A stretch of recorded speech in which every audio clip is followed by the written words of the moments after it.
ओम शांति, ओम शांति, ओम शांति। 14 असार 2079 मंगलबार बाबाको साकार मुरली छ। मुरलीको मुख्य सारमा बाबाले भन्दै हुनुहुन्छ, तिमी ब्रह्मा मुख वंशावली ब्राह्मणहरूले बेहदको बाबासँग 21 जन्मको पूरा वर्षा लिनको लागि श्रीमतमा अवश्य चल्नुपर्छ। बाबाबाट हामीले वर्षा पाउनको लागि अहिले यो युग सङ्गम युग छ। यो युगमा हामी ब्राह्मण बनेर बेहद बाबाको बच्चा बनेर हामी बाबाको पूरा श्रीमतमा चल्नु छ। बाबाबाट 21 जन्मको वर्षा प्राप्त गर्नु छ भने प्रश्न, तिमी बच्चाहरूले कुन चाहिँ तयारी गरिरहेका छौ? तिम्रो योजना के हो? उत्तर, तिमीले अमरलोकमा जानको लागि तयारी गरिरहेका छौ। तिम्रो योजना छ विश्वलाई स्वर्ग बनाउने। तिमीले आफ्नै तन मन धनबाट यस विश्वलाई स्वर्ग बनाउने सेवामा लागेका छौ। तिमी बाबाको साथमा पूरा सहयोगी छौ। अहिंसाको बलद्वारा तिम्रो नयाँ राजधानी स्थापना भइरहेको छ। मनुष्यले त विनाशको लागि योजना बनाइरहन्छन्। हाम्रो योजना के रहेछ? अहिले हामीले यो जुन विश्व कलियुगलाई नर्कलाई परिवर्तन गर्दैछौँ। हाम्रो योग बलद्वारा हाम्रो तन मन धनको सेवादेखि अहिले यो नयाँ दुनिया स्थापना गर्नको लागि हामी हरेक ब्राह्मण आत्माहरूले योजना बनाइरहेका छौँ। गीत माता ओ माता, ओम शान्ति। यो महिमा कसको सुन्यो? दुई माताहरूको। एक त बाबाको महिमा छ। तिमी माता पिता निराकारको पनि यसरी नै महिमा छ। तिमी मात पिता, किनकि पिता भएकोले माता पिता अवश्य हुनुहुन्छ। तिमीलाई थाहा छ परमपिता परमात्माले जब सृष्टि रच्नुपर्छ त्यति बेला माता अवश्य चाहिन्छ। बाबालाई त आउनु नै पर्छ। कुनै साधारण तनमा शिव जयन्ती वा शिवरात्रि गायन गरिन्छ। अवश्य परमपिता परमात्माले अवतार लिनुहुन्छ। केको लागि? नयाँ रचना रच्नको लागि, पुरानो रचनाको विनाश गर्नको लागि। ब्रह्मद्वारा नै रचना रच्नुहुन्छ। लौकिक पिता पनि हदका ब्रह्मा हुन्। उनले पनि स्त्रीद्वारा हदको रचना रच्छन्। उनलाई बच्चाहरूले नै माता पिता भन्छन्। सबैले त भन्दैनन् तिमी मात पिता, हामी बालक, किनकि यो त धेरै बच्चाहरूको सवाल हो। प्रजापिता ब्रह्मका धेरै बच्चाहरू छन्। अवश्य ब्रह्म मुख कमलद्वारा ब्राह्मण कुल अथवा ब्राह्मण वर्ण बेहदका बाबाले रच्नुहुन्छ। यो भयो मुखको रचना। ती मात पिताको हो कुखको रचना। उनको यो महिमा हुन सक्दैन। यो महिमा हो नै बेहदका मम्मा बाबाको। तिमी मात पिता, हजुर आएर हामीलाई आफ्नो बनाउनु भयो। हजुरबाट हामीले 21 जन्म स्वर्गको अपार सुख मिल्छ। त्यसैले ब्रह्म मुखद्वारा तिमी शिव बाबाको नाति नातिना भयो। जगदम्बा सरस्वती ब्रह्मको मुख वंशावली बन्छिन्। यहाँ गायन गरिन्छ, तिमी मात पिता अवश्य जगदम्बा जगत पिता हुनुपर्छ। उनको मुखद्वारा नै तिमी धर्मको बच्चा बनेका छौ। वर्षा तिमीलाई शिव बाबासँग मिल्छ। यी ब्रह्मासँग होइन, जसमा प्रवेश हुनुहुन्छ उनलाई माता भनिन्छ। माताबाट वर्षा मिल्दैन। वर्षा सदैव पिताबाट मिल्छ। तिमीलाई पनि वर्षा बेहदको बाबासँगबाट मिलिरहेको छ। भक्ति मार्गमा जसको गायन गर्दै आएको छौ, अवश्य फेरि उहाँलाई आउनु नै पर्छ। बच्चाहरू धेरै दुखी छन्। दुखधाम पछि सुखधाम आउँछ। सतयुगमा हुन्छ सतप्रधान सुख, फेरि त्रेतामा केही कम, 2 कला कम भनिन्छ। द्वापर कलियुगमा अझै कम हुनु जान्छ। अब यो चक्रलाई त घुम्नु नै छ। बच्चाहरूलाई थाहा छ बेहदका बाबाले नै स्वर्गको रचना रच्नुहुन्छ। उहाँले अवश्य पहिले सूक्ष्म वतन रच्नुपर्छ, किनकि ब्रह्म त अवश्य चाहिन्छ। ब्रह्मलाई फेरि शिव बाबाले एडप्ट हुन्छ। भन्नुहुन्छ तिमी मेरो हौ। यिनले पनि भन्छन् बाबा म हजुरको हो। त्यसैले ब्रह्म शिव बाबाद्वारा जन्मिएका हुन्। शिव बाबाका 3 बच्चाहरू छन्। तीनवटैको जीवन बताउँछु। यी व्यक्त ब्रह्म फेरि अव्यक्त बन्छन्। तिमी पनि व्यक्त ब्रह्मका सन्तान फेरि अव्यक्त सन्तान बन्छौ। यो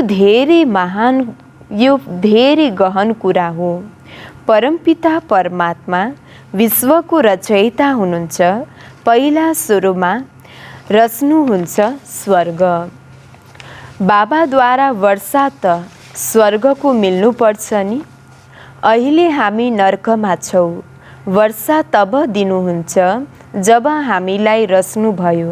बाबा भन्नुहुन्छ अहिले मैले रचेको छु। 5000 वर्ष पहिला पनि मैले यसरी नै आएर ब्रह्मद्वारा ब्राह्मण कुललाई रचेको थिएँ। यो जुन रुद्र ज्ञान यज्ञ छ त्यसको ब्राह्मणले नै सम्हाल गर्न सक्छन्। यो हो ब्रह्ममुख वंशावली ब्राह्मण। ती ब्राह्मणहरूलाई भनिन्छ कुक वंशावली ब्राह्मण। त्यस्तो भनिँदैन ब्रह्मको मुख वंशावली ब्राह्मण। अब तिमी बच्चाहरू हौ ब्रह्मका मुख वंशावली। पहिला अवश्य ब्राह्मण चाहिन्छ। ब्राह्मण कहाँबाट कन्भर्ट गरिन्छ? शूद्र वर्ण यहाँ छन्। तिमी बच्चाहरूलाई अब ब्राह्मण वर्णमा ल्याएको छु। पाउबाट फेरि चोटी ब्राह्मणबाट देवता बनाउँछु। यो वर्ण आदि सनातन देवी देवता धर्मको लागि नै हो। अरू धर्मको वर्ण हुँदैन। 21 जन्म तिमी देवता वर्ण रहन्छौ। ब्राह्मण वर्णको यो 1 जन्म या 2.5 जन्म पनि हुन सक्छ, किनकि जुन बच्चाहरूले संस्कार लिएर शरीर छोडेर जान्छन् फेरि आएर ज्ञान लिन सक्छन्। त्यसैले बाबा सम्झाउनुहुन्छ प्यारा बच्चाहरू, यदि स्वर्गको मालिक बन्नु छ भने पवित्र अवश्य बन्नुपर्छ। 63 जन्म तिमीले गोता खायौ।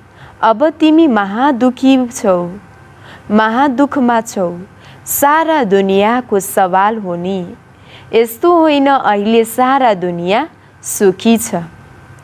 हो, यहाँ धनवान धेरै छन्। हर एक जना आएको थियो।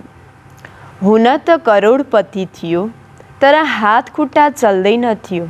त्यसैले दुःख भयो नि। दुनियाँमा त एउटा पनि दुःख छ भने अवश्य दुःखधाम भनिन्छ। सतयुगमा एउटा पनि दुखी हुँदैनन्। यो दुनियाँ सुखधाम थियो। कसले स्वर्गलाई बनायो? बाबाले। हामी बच्चाहरू हकदार हौँ। 5000 वर्ष पहिला पनि अवश्य हामी स्वर्गमा थियौँ भन्छन्। क्राइस्टभन्दा 3000 वर्ष पहिले गीता सुनाउन आउनुभयो। त्यसैले 5000 वर्षको समय भयो नि। 2000 वर्ष क्राइस्टको 2000 वर्ष क्राइस्टको र 3000 वर्ष त्यसभन्दा अघि। अब गीता सुनाउन आउनु भएको छ नि। वास्तवमा देवता धर्म पनि प्राय लोप छ। तिमी बच्चाहरू हौ पाण्डव, जसको सहयोगी हुनुहुन्छ गीताका भगवान, वहाँ हुनुहुन्छ निराकार। शास्त्रमा पनि छ रुद्र ज्ञान यज्ञ, वास्तवमा हो शिवरात्रि, शिव जयन्ती, रुद्र जयन्ती वा रुद्र रात्रि भनिँदैन। शिवरात्रि किन भनिन्छ? अहिले बेहदको रात्रि घोर अन्धकार छ नि। बाबा भन्नुहुन्छ म आउँछु बेहदको रातको समयमा, अब दिन हुँदैछ। मेरो जन्म प्राकृतिक मनुष्यहरू सदृश्य हुँदैन। कृष्णले त माताको गर्भ महलबाट जन्म लिए। अब तिमी बच्चाहरूलाई थाहा छ माता पिताद्वारा स्वर्गको अपार सुख मिलिरहेको छ। दुनियाँले त जानेको छैन स्वर्ग र नर्क कुन चराको नाम हो। अहिले तिमी यहाँ पढ्न आएका छौ, श्रीमतमा चल्छौ। श्रीमतमा चल्नाले तिमी स्वर्गको श्री लक्ष्मी नारायण बन्छौ। सतयुगका मालिक हौ।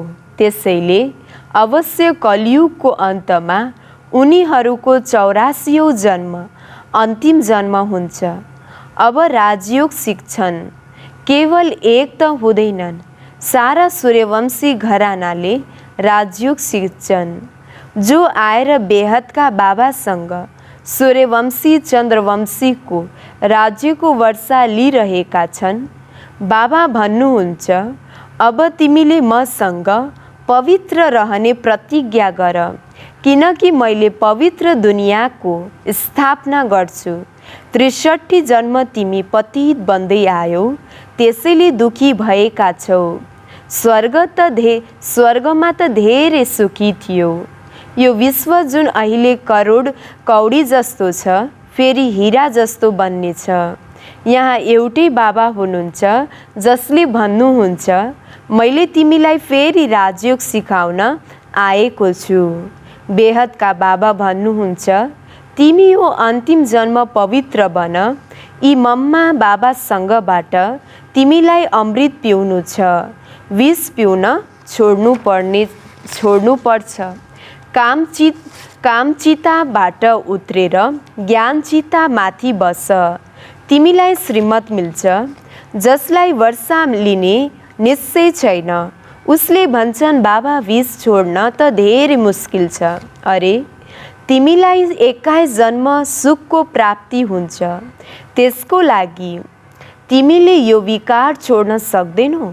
भक्ति जप तप आदि गर्नाले हदको सुख मिल्नेछ। बेहदको सुख बेहदको बाबाबाट मिल्नेछ। बाबा भन्नुहुन्छ मैले साधुहरूको पनि उद्धार गर्छु, किनकि शिव बाबालाई नचिनेको हुनाले सद्गति कसले पनि पाउँदैनन्। फर्केर घरमा पनि कोही जान सक्दैनन्। यदि बाबाको घरको बाटो जानेका भए त त्यहाँ आउने जाने थिए। सबैले पुनर्जन्म लिनै पर्छ। सतो रजो तमोमा आउनु नै पर्छ। अहिले त झुटो माया झुटो काया। जसले धर्म स्थापना गरे उनको नाममा नै शास्त्र निस्किन्छ, जसलाई धर्मशास्त्र भनिन्छ। क्राइस्टले आएर के गरे? स्वयं आए। उनका पछाडि उनका घरानाका आत्माहरू आउँछन्, वृद्धि हुन्छ। अब हेर क्रिस्चियन बनाउँदै हिँड्छन्। धेरै जसोले हिन्दू धर्म मान्नेलाई परिवर्तन गर्दै जान्छन्। उनीहरूलाई आफ्नो धर्मको बारेमा थाहा नै छैन। अहिले तिमीलाई थाहा छ हामी देवता वर्णमा जान्छौँ। कृष्णको आत्माले पनि अहिले पढिरहेको छ, तर सङ्गम हुनाले मिक्स गरिदिएका छन्। यी चित्र आदि जति पनि छन् सबै हुन् भक्ति मार्गका सामग्री। ज्ञान सागर त परमपिता परमात्मा हुनुहुन्छ। वहाँद्वारा सबैको सद्गति हुन्छ। सतयुगमा त थोरै हुन्छन्, बाँकी सबै हिसाब किताब चुक्त गरेर मुक्तिधाम जान्छन्। उनलाई शान्ति, तिमीलाई सुख मिल्नेछ। अहिले तिमी पढ्छौ अपार सुख लिनको लागि। जसको पाठ छ उसले कल्प कल्प पुरुषार्थ गर्छ। जो ब्राह्मण बन्छन् उनी स्वर्गका मालिक बन्छन्, तर नम्बरवार पुरुषार्थ अनुसार। अहिले देवी देवता धर्मको कल्मी लगिरहेको छ। जो कल्प पहिला आएका थिए उनै आउँछन्। ड्रामाले पनि तिमीलाई अवश्य पुरुषार्थ गराउँछ। यस समयमा सबै पत्थर बुद्धि छन्। पारस बुद्धि हुन्छन् सतयुगमा। त्यहाँ यथा राजा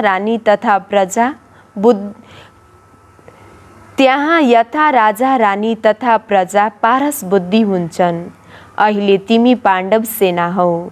तिमीले बाबाको मतद्वारा स्वर्गको फाउन्डेसन लगाइरहेका छौ। अहिले बाबाको मद्दतद्वारा स्वर्गको फाउन्डेसन लगाइरहेका छौ। तिमीले स्वर्गको प्लान बनाइरहेका छौ। अमरलोक जाने तयारी गरिरहेका छौ। बाँकी सबैले जुन प्लान बनाइरहेका छन् त्यो आफ्नै विनाशको लागि। तिमी हौ अहिंसक, ती हुन् हिंसक। हिंसक आपसमा नै लडेर खत्तम हुन्छन्, फेरि जय जयकार हुनेछ। तिमी बच्चाहरूलाई थाहा छ, ड्रामा अनुसार जो कल्प पहिला आएका थिए उनै आएर वृद्धि भइरहन्छन्। कसैले त बाबाको बनेर फेरि छोडपत्र दिन्छन्। बाबा भन्नुहुन्छ, यदि तिमी श्रीमतमा चल्यौ भने सूर्यवंशी महाराजा महारानी बन्छौ। यहाँ त मेहनतको कुरा हो। हुन त उनीहरूले धेरै राम्रोसँग शास्त्रहरूको कथा सुनाउँछन्। त्यो त सुन्दै आएका थियो। सुन्दै सुन्दै नर्कवासी भयो। कलाहरू कम हुँदै गए। भन्न त भन्छन् पति त ईश्वर हो, पति नै ईश्वर हो। फेरि पनि गुरु बनाउँछन्। कला कम हुन्छ नि। सृष्टि तमोप्रधान बन्नु नै छ। बाबाले आत्माहरूसँग कुरा गर्नुहुन्छ। बाबा भन्नुहुन्छ, प्यारा बच्चाहरू, अब तिम्रा 84 जन्म पूरा भए। अब देही अभिमानी भव, म एकलाई याद गर। अच्छा, मिठे मिठे सिकिलदे बच्चाहरूप्रति माता-पिता बाप दादाको याद प्यार एवं गुड मर्निङ। रूहानी बाबाको रूहानी बच्चालाई नमस्ते। रूहानी बच्चाहरूको रूहानी बाबालाई याद प्यार और गुड मर्निङ। नमस्ते नमस्ते। धारणाको लागि मुख्य सार। सच्चा ब्राह्मण बनेर यस रुद्र ज्ञान यज्ञको सम्भाल पनि गर्नु छ र साथसाथै जसरी व्यक्त ब्रह्म अव्यक्त बन्छन् त्यसै अव्यक्त बन्ने पुरुषार्थ गर्नु छ। हामी अब बाहिर दुनियाँमा पनि यज्ञ रच्नुपर्छ भने ब्राह्मणहरूको आवश्यकता छ। त्यस्तै यो पनि रुद्र ज्ञान यज्ञ हो र यो रुद्र ज्ञान यज्ञको सम्भाल गर्नको लागि सच्चा ब्राह्मणहरूको आवश्यकता छ। त बाबाले भन्नुभयो, जसरी ब्रह्म बाबाले आफ्नो अवस्था व्यक्तदेखि अव्यक्त बनाउनुभयो, अव्यक्त फरिस्ता बन्नुभयो, त्यसै गरी हामीले आफ्नो अवस्थालाई पनि अव्यक्त फरिस्ता बनाउनु छ। दोस्रो, 21 जन्मसम्म सुखी बन्नको लागि यस एक जन्ममा बाबासँग पावन बन्ने प्रतिज्ञा गर्नु छ। काम चितालाई छोडेर ज्ञान चितामाथि बस्नु छ। श्रीमतमा अवश्य चल्नु पर्छ। त बाबाले भन्नुभयो, 21 जन्मको लागि सुखी 21 जन्मको लागि सुख, शान्ति, आनन्द, प्रेम, पवित्रता यो 7 गुण प्राप्त गर्नको लागि यो एक जन्म बाबासँग हामी के गर्नु छ? पवित्र बन्नको लागि प्रतिज्ञा गर्नु छ र काम चितालाई छोडेर ज्ञान चितामाथि बस्नु छ। र बाबाले फेरि पनि भन्नुभयो, श्रीमतमा हामीलाई अवश्य चल्नु छ। वरदान सद्गुरुद्वारा प्राप्त भएको महामन्त्रको चाबीबाट सर्वप्राप्ति सम्पन्न भव। सद्गुरुद्वारा प्राप्त भएको महामन्त्रको चाबीबाट सर्वप्राप्ति सम्पन्न भव। विस्तार सद्गुरुद्वारा जन्मिने बित्तिकै पहिला पहिला महामन्त्र मिल्यो, पवित्र बन, योगी बन। यो महामन्त्र नै सर्वप्राप्तिको चाबी हो। यदि पवित्रता छैन, योगी जीवन छैन भने अधिकारी भएर पनि अधिकारको अनुभूति गर्न सक्दैनन्। त्यसैले यो महामन्त्र सर्व खजानाको अनुभूतिको चाबी हो। त्यस्तो चाबी महामन्त्र सद्गुरु जुन श्रेष्ठ भाग्यमा मिलेको छ, त्यसैले स्मृतिमा राखेर सर्वप्राप्तिबाट सम्पन्न बन। फेरि एकचोटि सुन्नुहोस्। सद्गुरुद्वारा जन्मिने बित्तिकै पहिला पहिला हामीलाई महामन्त्र मिलेको छ। के मन्त्र मिल्यो हामीलाई? पवित्र बन, योगी बन। यो महामन्त्र नै सर्वप्राप्तिको चाबी हो। जब हाम्रो दिमागमा, मनमा र कुनै पनि परिस्थितिमा हामीलाई यो मन्त्र याद आउँछ भने त हाम्रो यो महामन्त्र सर्वप्राप्तिहरूको चाबी हो। यदि पवित्रता छैन, योगी जीवन छैन भने अधिकारी भएर पनि अधिकारको अनुभव गर्न सक्दैनन्। त्यसैले यो महामन्त्र सर्व खजानाको अनुभूतिको चाबी हो। त्यसैले चाबीको महामन्त्र सद्गुरुद्वारा श्रेष्ठ भाग्यमा मिलेको छ। यस्तो चाबीको महामन्त्र सद्गुरुद्वारा जुन श्रेष्ठ भाग्यमा मिलेको छ, त्यसलाई स्मृतिमा राखेर सर्वप्राप्तिहरूबाट सम्पन्न बन। यो चाबी, जो महामन्त्रको चाबी, जुन सर्व प्राप्त हुने खजानाको चाबी, यो हामीलाई एक शिव बाबादेखि नै मिल्नेछ। जब हामीले आफ्नो जीवन पवित्र र योगी बनाउँछौँ, तब नै हामीले बाबादेखि सर्वप्राप्तिको खजाना प्राप्त गर्नेछौँ। स्लोगन सङ्गठनमा नै स्वयंको सुरक्षा हुन्छ, त्यसैले सङ्गठनको महत्त्वलाई जानेर महान बन। सङ्गठनमा नै स्वयंको सुरक्षा हुन्छ, त्यसैले सङ्गठनको महत्त्वलाई जानेर महान बन। मातेश्वरीजीको अनमोल महावाक्य। मनुष्यले प्रश्न सोध्छन्, सृष्टिको आरम्भ कसरी भयो? उनीहरूले त यति नै बुझेका छन्, सृष्टिको आदि हाम्रो धर्मबाट नै सुरु भएको हो। इब्राहिमवाला इलामीहरूले भन्नुहुन्छ, हाम्रो धर्मबाट नै सृष्टि सुरु भएको हो। क्रिस्चियनहरूले फेरि आफ्नो समयमा सुरु भएको भन्छन्। बौद्धहरूले फेरि आफ्नो धर्मबाट आरम्भ भएको सम्झन्छन्। अनि मुसलमानहरूले भन्छन् हाम्रो धर्मबाट सुरु भएको हो। त्यसैले हिन्दूहरूले फेरि आफ्नो धर्मबाट सुरु भएको भन्छन्। फेरि देखाउँछन् सृष्टिको आदिमा कसरी मनुष्य बनाएको थियो। सुरुमा सबैभन्दा पहिला हाडहरूबाट मनुष्य बनाइयो। फेरि त्यसको यस्तो देखाउँछन्, पहिला हावा थियो, फेरि त्यसबाट श्वास बनाइयो, त्यसपछि फोक्सो बनाइयो, फेरि मनुष्य बनाइयो। यसरी पहिला मनुष्य बनाइयो र पछि सारा सृष्टि यसरी पहिला मनुष्य बनाइयो र पछि सारा सृष्टि पैदा भयो। तर यी हुन् मनुष्यका सुनेका सुनाएका कुरा। तर हामीलाई त स्वयं परमपिता परमात्माले बताउनु भएको छ वास्तवमा सृष्टि कसरी पैदा भयो। परमात्मा अनादि हुनुहुन्छ भने यो सृष्टि पनि अनादि छ।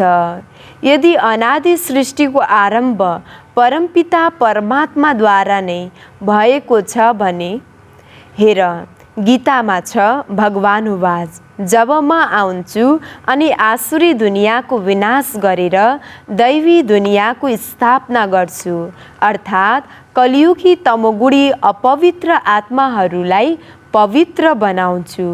त्यसैले पहिला सुरुमा परमात्माले सृष्टिको आरम्भमा ब्रह्म विष्णु शङ्कर 3 रूप रच्नुभयो र फेरि ब्रह्म र सरस्वतीद्वारा दैवी दुनियाँको स्थापना गर्नुभयो। त्यसैले सृष्टिको आरम्भ ब्रह्मबाट सुरु भयो।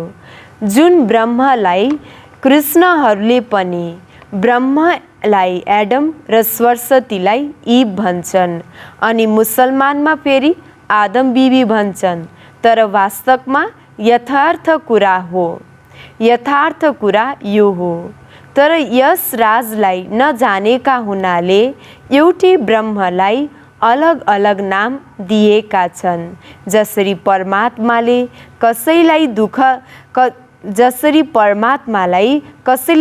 कसैले गड भन्छन्, कसैले अल्लाह भन्छन्, तर परमपिता परमात्मा त एउटै हुनुहुन्छ। यो केवल भाषाको भिन्नता हो। अच्छा, ओम शान्ति।